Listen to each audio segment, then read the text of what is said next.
Hello, everybody.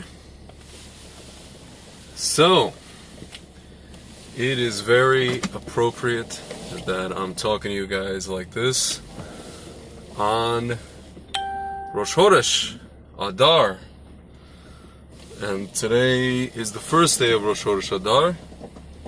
And tomorrow is the second day where we're going to say Mizrat Hashem Hallel, and also Al Nisim. I'll just say a quick thing. You know, there's only two holidays where we say Al Nisim in the middle of our Amidah, in the middle of our blessings, and those holidays are Hanukkah and Purim. And there's a big question, a very, very famous question. You know, Hanukkah was so to speak an open miracle. You know, when natural law was suspended, and we know the whole story with the oil and the lights. So you know, we say Al Nisim, all of the miracles. But with Purim, it wasn't like suspension of natural law. It was basically Hashem concealing His face, and human beings doing what they do. You know, human, I guess, machinations, which led to, you know, a certain situation being, you know, we thought it was going to be one way, and then it got flipped on its head. But we learn that even with what we think is our own efforts and our own what's called hishtadlut, we learn that Hashem is behind everything, and everything can flip on a dime, and that too is a miracle. That too is a miracle. The miracle is that Hashem gives us the ability to act and do these things. And for that we say Al Nisim. So,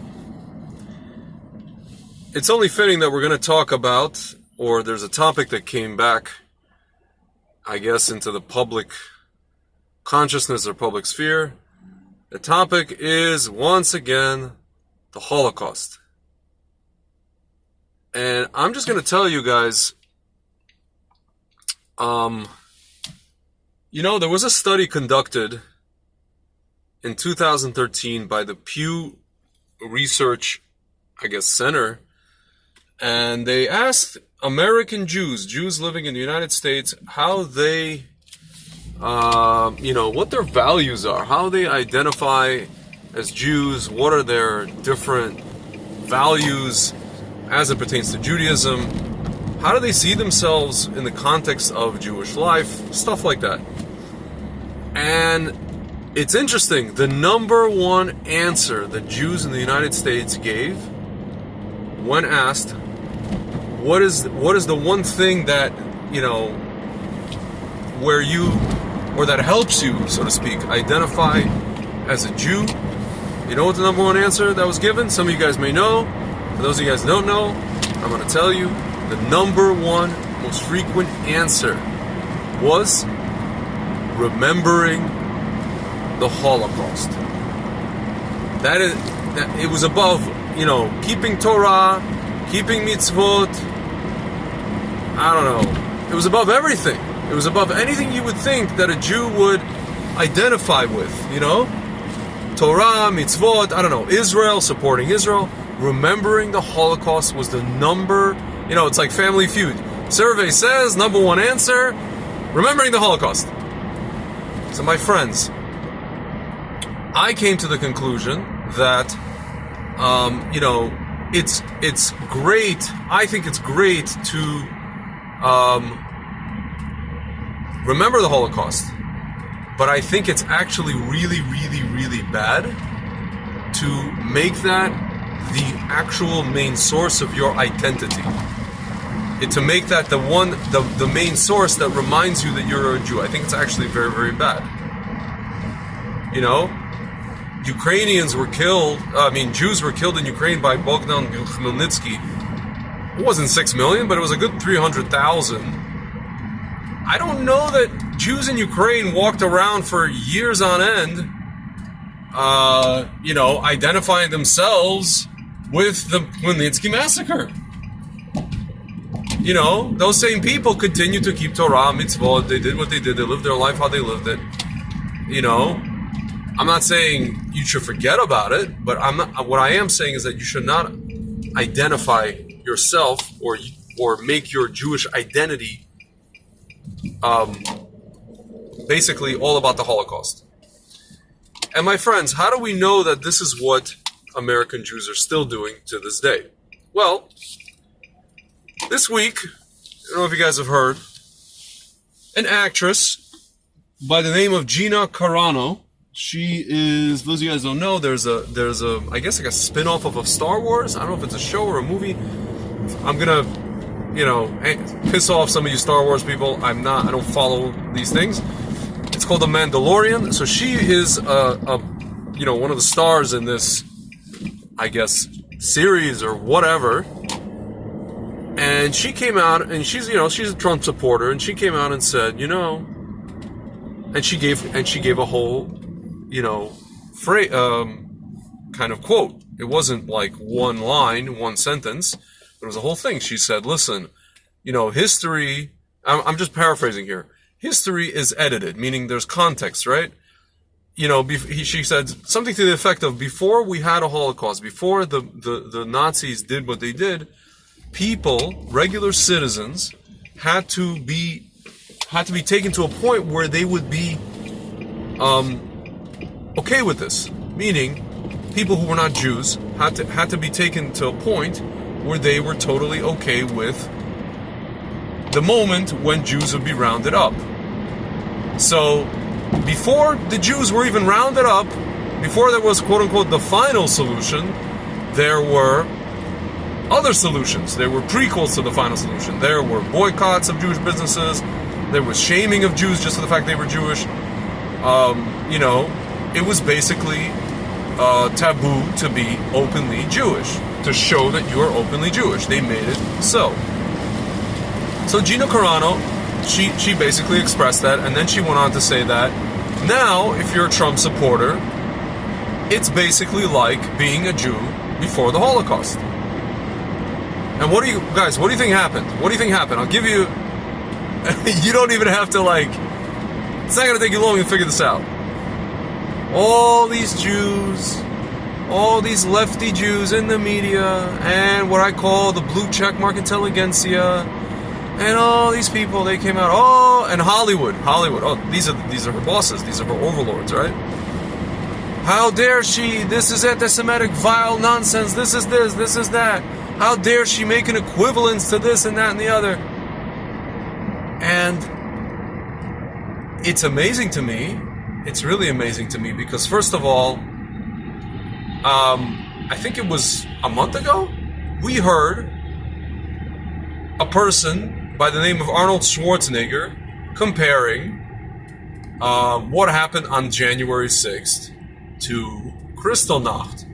I did not hear a peep from these same people being upset that he's making a false equivalence, especially since he's the grandson of a Nazi.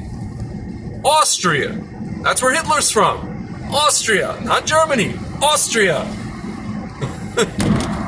I didn't hear these Jews complaining, but this woman comes out and says, listen, it's verboten to be a Republican, it's verboten to be a Trump supporter, conservative. It's essentially, this is what they're doing to people. They're, you know, and that's it. And these people get upset.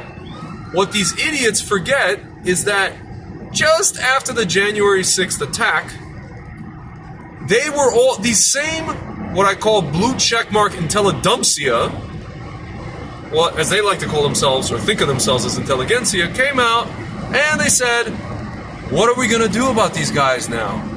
By these guys, they meant Trump supporters, or as Hillary would call them, deplorables. What are we going to do? What's the first thing we can do? Do we send them to education camps? Do we pay for therapy? At least this one guy was very nice. He's like, I'll pay for your therapy, right? Do we do this? Do we do that? How do we reprogram half the nation, or more than half, actually, I dare say. A lot of people are afraid to, speak in the open that they're Trump supporters.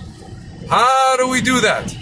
My friends, their behavior granted, mostly on Twitter, also a little bit in the mainstream media here and there, and in newspapers, is tantamount to what was done by the Nazis. What was done also by in the Soviet Union. I'm telling you guys because I know, because I was born in the Soviet Union. My parents went through this crap. People had to be deprogrammed to think in a certain way. To them, unity meant not unity like e pluribus unum, like, hey, let's, despite our differences, have unity. To these people, unity means everybody has to think in the same way. They want you to think like they do, because they think they are civilized and that you are a troglodyte. This is what they think. And they cannot convince you of their arguments, of their nonsensical policies or beliefs, so they are going to force it down your throat. And they are going to, at the very least, shame you into believing what they, or at least into complying, if not believing. What they don't understand is that when they do that, they force people into creating an underground, into hiding. This is what happened in East Germany. This is what happened in the Soviet Union. This is what happened in the when the people in the underground against the Nazis. People were like partisans, This is what they do, and they get called out on it, and they don't understand what the person is saying, nor do they have a context of history. I was born in a place called Lvov. For those of you guys who don't know, Lvov in the year 1941, before the Holocaust even happened, there was something called the Lvov pogrom. And there's arguments back and forth. We can argue about who, was involved in this pogrom, meaning who were the perpetrators of this pogrom. Some people say it was Ukrainian nationalists. If you come to Ukrainian nationalists, they say, no way, we love Jews. Some people say it was Polish, everybody denies their role in this, right? But the common understanding it was that it was both, because Lvov had a lot of Polish people, because Lvov used to be part of Poland. There was a lot of Polish citizens, Polish ethnic Poles, and it was also Ukrainians. So it was Poles, ethnic Ukrainians. They both equally, they're like equal opportunity haters of Jews, right? They both equally hate, there's not going to be any contest between who hates the Jews more, Polish people or Catholics or what's called Pravoslav Ukrainians. I'm not saying all do, guys, don't get me wrong. I'm just saying there's no competition there. There's an equal footing on that in that respect. So in 1941, there was a pogrom orchestrated by these two groups. Obviously, there was Nazis kind of urging them on. There were I don't know if it was SS, whoever was there. There was Politsain, Ukrainian police urging them on, but it was regular citizens at the end of the day, little kids, who basically pogromed, massacred Jews on the streets of a very, very classy, a very, very vibrant, kind of educated city such as Lvov. It was the center of economics. If you guys know the Austrian School of Economics, Ludwig von Mises was from Lvov, from Lemberg. That is where actually the economic system of America, technically speaking, was founded in Lvov, because it actually became the Chicago School, because Milton Friedman took his cues from the Austrian School, which later became the Chicago School, but in reality, it's the Austrian School of Economics, von Mises. So you had a place like that, and it got to a point where a bunch of people just decided, hey, screw the Jews and let's go kill them. But before the Holocaust happened, before that happened, there was just shaming and all these kind of things, and then it went to that, and then later, a little bit shortly after that, started the Holocaust, and some of those people from Lvov who were not evacuated to places like you're talking about like Uzbekistan and all these other places, ended up being sent to the camps. So this is what these geniuses, the historical context that these geniuses are missing, is that before we even get to any kind of Holocaust, we start with ridicule, we start with shaming, we start with talking about re-educating people. And this is exactly what these same schmucks have been doing on Twitter pretty much Actually, since the election, not even since January 6th, since the election, they've been doing it. Because now that they have power, they're like, okay, we have power, so now we control the narrative. So like, okay, so like everybody who disagrees with us, who's not down with, I don't know, whatever, transgender bathrooms or transgenders in sports, even though it hurts women, everyone's not down with all of this. We got to re-educate them. I mean, listen, we're not going to kill them first. We have to try to re-educate them. If we don't re-educate them, then, then we have a problem. My friends, I'm telling you, these people, they don't like it when you hold up a mirror to them. The worst thing, because they're basically narcissists. The worst thing you could do to a narcissist, or the least, so to speak, effective thing you can do to a narcissist, is hold up a mirror to him and basically say, hey, hello, you're projecting. What you're accusing me of is stuff that you're doing.